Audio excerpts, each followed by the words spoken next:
we're talking again about something I mentioned, a few minutes ago, which is just creating moments. And as a songwriter, as an artist, you're trying to create moments. And then as a producer, you're trying to create more moments in the arrangement. As the mixer, you're trying to preserve those moments and then create even more moments. And what's music? What are songs without specific moments that people can remember and talk about? And you're talking about this one as a sonic thing. You're not talking about, where the tambourine entered in the second half of that hook. I'm sure there's a tambourine in that record. I don't really remember, but I'm sure a lot of tambourine in that record. A lot of tambourine in that record.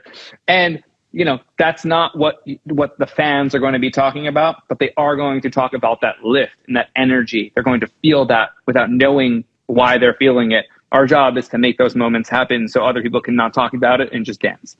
And what makes someone dance more than just a turn up moment that's just like unexpected and wow?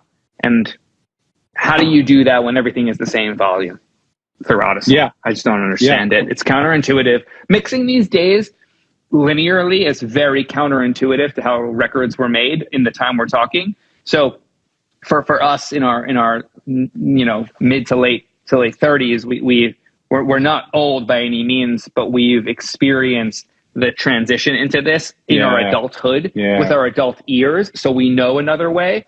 People in their 20s that are making music now don't know the other way, and that's okay, because I'm not going to fault.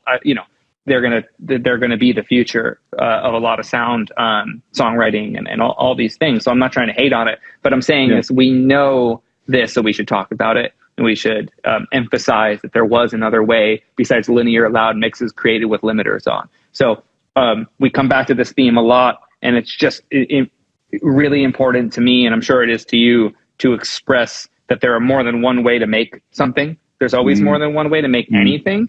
And I would argue that there was better sounding records, being one of them, when there was more dynamics in music, and there are more of these moments. There are more of these shouts jumping out at you, and tambourine hits coming out of left field, or a synth that's a bit unhinged and just like played by Prince and left alone too loud, when the engineer probably wanted to turn it down and Prince was like, nah, keep that loud. Like, no questions asked, leave that. And if you put a limiter on and squish a Prince record to -7, that synth can't be that loud. And that's the best way to describe it. Go listen to Prince records, go listen to 1999, and listen to that Prophet come in the chorus. It can't be that loud at -7. And listen to Desiree You Gotta Be and All American Rejects Gives You Hell. Yeah.